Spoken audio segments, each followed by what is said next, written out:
26 अगस्त 2008।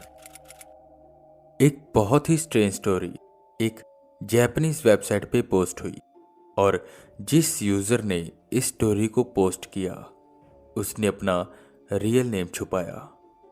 इस कहानी में उसने अपनी आप बीती सुनाई। ये कहानी उसके बचपन की थी जब उसका एनकाउंटर हाचिशाकु सामा से हुआ था।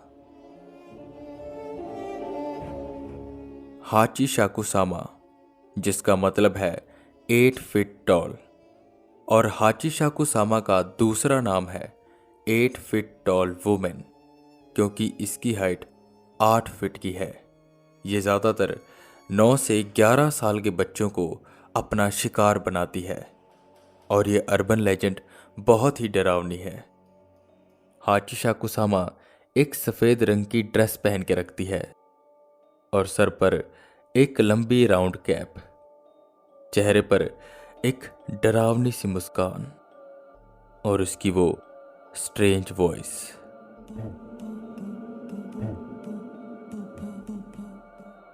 उस कहानी के मुताबिक ये बात है 1998 की। अब उस यूजर ने तो अपना नाम नहीं बताया पर हम कोई नाम अज्यूम करते हैं जैसे कि मित्सु।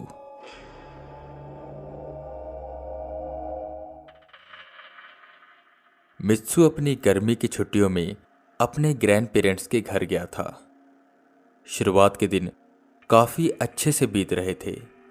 वो आसपास के इलाकों को एक्सप्लोर करता, वहाँ खेलता और वो खूब एंजॉय कर रहा था। पर एक दिन वो अपने बैकयार्ड में बैठा खेल रहा था जब उसे एक अजीब सी आवाज़ सुनाई दी।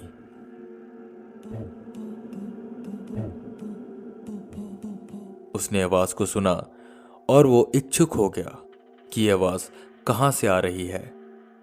तब उसने अपने बैकयार्ड की दीवार से उस पार एक लंबी राउंड कैप देखी।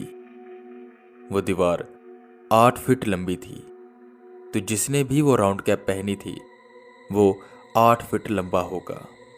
उसकी जिज्ञासा और बढ़ी और वो भागते हुए बाहर की तरफ गया। उसने बैकयार्ड का दरवाज़ा खोला और बाहर की ओर झांका और जो उसने देखा उससे वो बेहद डर गया। उसके सामने एक 8 फीट लंबी औरत खड़ी थी जिसने वाइट कलर की ड्रेस पहनी थी, सर पर लंबी राउंड कैप और चेहरे पर एक डरावनी सी मुस्कान। वो उसकी ओर बढ़ रही थी और उससे एक अजीब सी आवाज़ आ रही थी। ये आवाज़ बहुत ही डरावनी थी। उसकी वो डरावनी मुस्कान और उसकी ये आवाज़ें सुनकर मित्सु बहुत डर गया। वो रोता हुआ अपने ग्रैंड पेरेंट्स के पास गया जो उस वक्त चाय पी रहे थे। मित्सु ने उन्हें बताया कि उसने बाहर एक बहुत लंबी औरत देखी।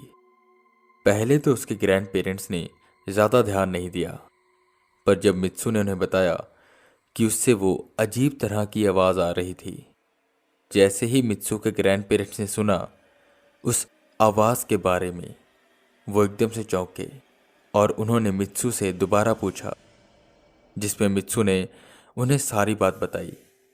वो दोनों बेहद चिंतित हो गए।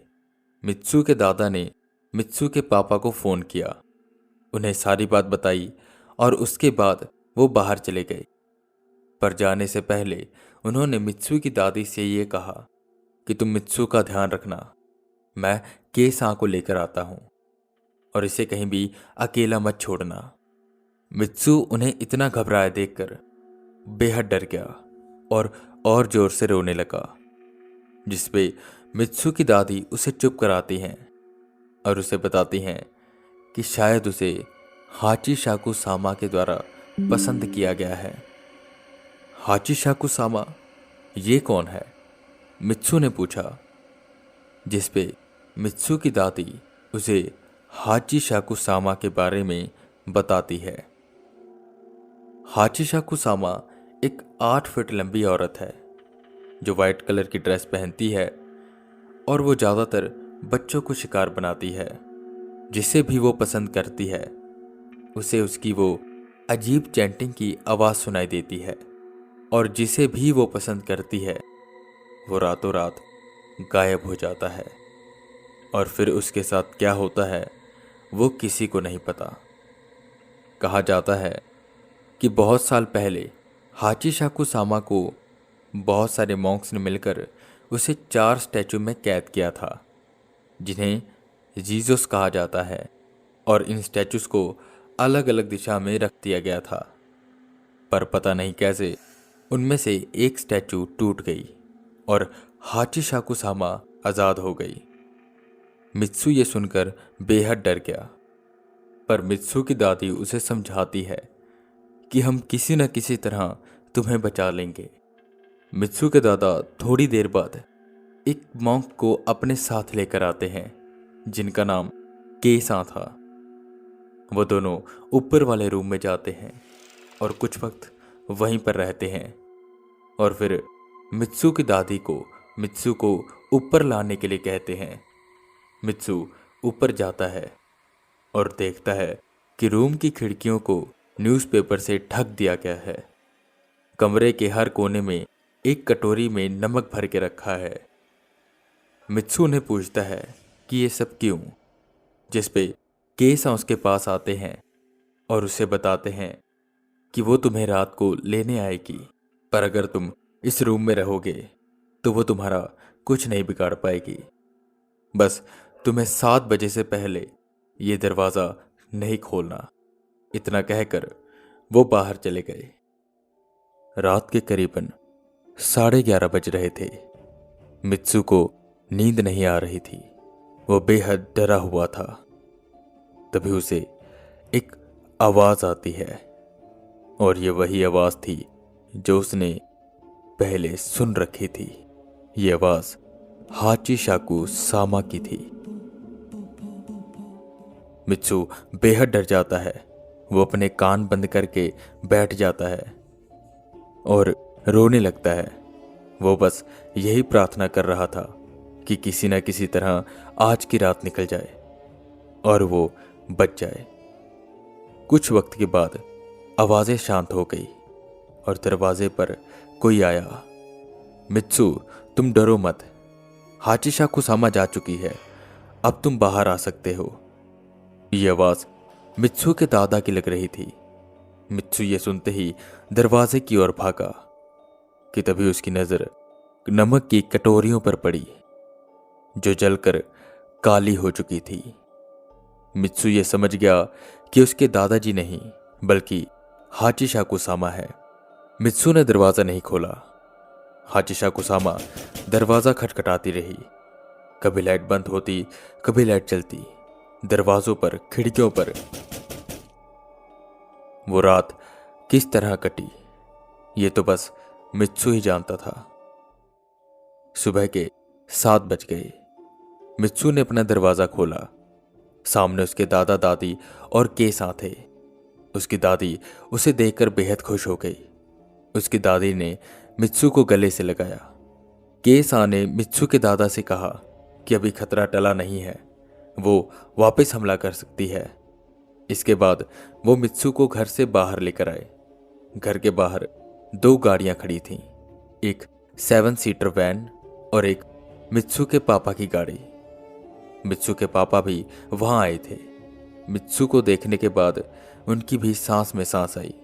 खैर, केसा मित्सु को अपने साथ 7 सीटर वैन में बैठाते हैं और मित्सु के दादा दादी उनका कार से पीछा करते हैं।